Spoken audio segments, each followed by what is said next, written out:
Assalamualaikum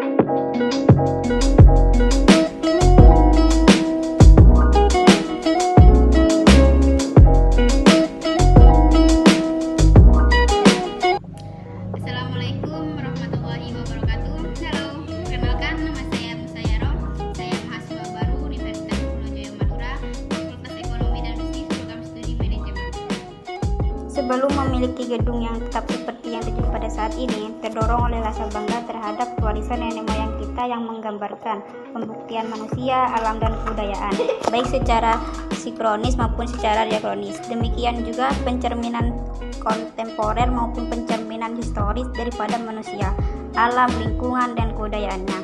Transisi budaya di zaman klasik telah menimbulkan gejala-gejala sinkretisme dan telah menunjukkan daya ungkapan, kemajuan teknis dan teknologis, dan daya kemampuan kreatif berupa membangun monumen-monumen keagamaan. Struktur organisasi pemerintahan dengan pusat-pusat pemerintahan yang mengenai desentralisasi dengan sistem feodalisme. Dengan inilah, maka tokoh-tokoh penerus yang merasa bertanggung jawab untuk melestarikan peninggalan yang masih tersisa. Di suatu pihak mulai menghimpun peralatan bekas milik Keraton Bangkalan yang masih tersisa, dikumpulkan dan disimpan di gudang pengumpulan dan penyimpangannya yang terletak di Komplek Pesarian Air Mata. Komplek pemakaman raja-raja di Desa Butan Arosbaya. Usaha ini memenuhi saran bini sepuh Kabupaten Bangkalan, diantaranya R.A. Ruslan Jakraningrat, R.A. Saleh Adiningrat Suryowinoto, R.P. Abdul Majid Suryowinoto, R.P. Mahmud Sosdodipotro, R.P. Abdul Hamid Nododirjo. Usaha ini dilakukan sekitar tahun 1950 sampai 1955. Guna mengurus dan merawat peninggalan ini, maka terbentuklah suatu yayasan, yaitu menamakan diri Yayasan Kona. Akhirnya Bupati Kepala Daerah tingkat 2 Kabupaten Bangkalan atas nama pemerintah tingkat 2 yaitu Haji Sujaki mendirikan gedung tempat koleksi tersebut. Setelah bangunan tersebut selesai, maka bersama Yayasan Kona yang pada waktu itu diwakili oleh R.A. Anwar Jakradiputro, R.P. Abdul Majid Suryowinoto, R.P. Abdul Hamid Nododirjo. Maka bersama-sama beliaulah Bupati Daerah tingkat 2 Kabupaten Bangkalan, juga bersama-sama dengan tokoh pemerintah, yaitu Haji Sujaki, R.A. Saleh Sosrodiputro, R. Abdul Rahman. Mereka merencanakan untuk memindahkan koleksi keraton yang ada di Komplek Pesarian Asta Air Mata ke gedung penyimpanan yang baru yang ada di Komplek Perumahan Bupati Kepala Daerah tingkat 2 Kabupaten Bangkalan, yaitu di Jalan Letnan Abdullah nomor 1 Bangkalan.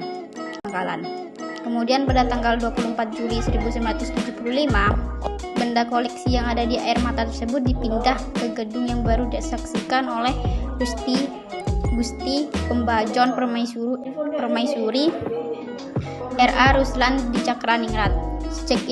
Saat itulah benda-benda koleksi tersebut diresmikan menjadi koleksi museum, dan benda-benda koleksi tersebut dipelihara dan dirawat langsung oleh pemerintah daerah bagian urusan rumah tangga kabupaten, yaitu R. Abdurrahman. Adapun koleksi tersebut masih belum berfungsi. Assalamualaikum warahmatullahi wabarakatuh. Halo teman-teman, perkenalkan nama saya Salah. Saya dari Bangkalan, Prodi Agribisnis Fakultas Pertanian Universitas Trunojoyo Madura. Di sini saya akan melakukan penugasan terakhir saya hari ketiga. Museum Cakraningrat Bangkalan. Hai guys, siapa sih yang gak kenal Museum Cakraningrat Bangkalan?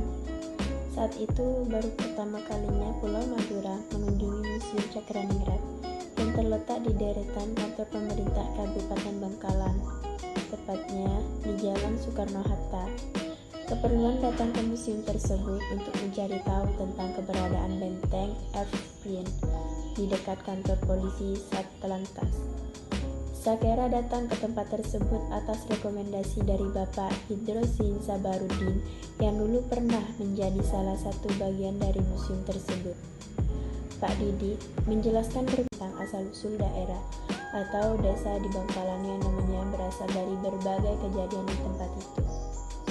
Berikut adalah selayang pandang Museum Cakraningrat di Kabupaten Bangkalan. yang dapat diambil pada brosur ketika mengunjungi museum tersebut. Pada tahun 1974, pemerintah daerah tingkat 2, Kabupaten Bangkalan mendirikan sebuah gedung museum untuk menyimpan benda-benda koleksi keluarga keraton yang sudah diserahkan perawatannya kepada pemerintah. Dengan ciri khas gerbang pintu adalah miniatur bentar makam Agung Arosbae. Kemudian pada tanggal 24 Juli 1975 dibuka untuk umum setiap hari pada pukul 8 sampai dengan 2 WIB. Dengan bentuk dan kondisi yang hanya satu ruangan tersebut, maka telah dapat ditampung beberapa macam benda koleksi peninggalan milik perorangan maupun milik keluarga bangsawan Bangkalan. Semua ini berkat upaya dan kerja keras serta kerjasama antara masyarakat, pemerintah daerah, dan kantor Departemen Dikbud Kabupaten Bangkalan.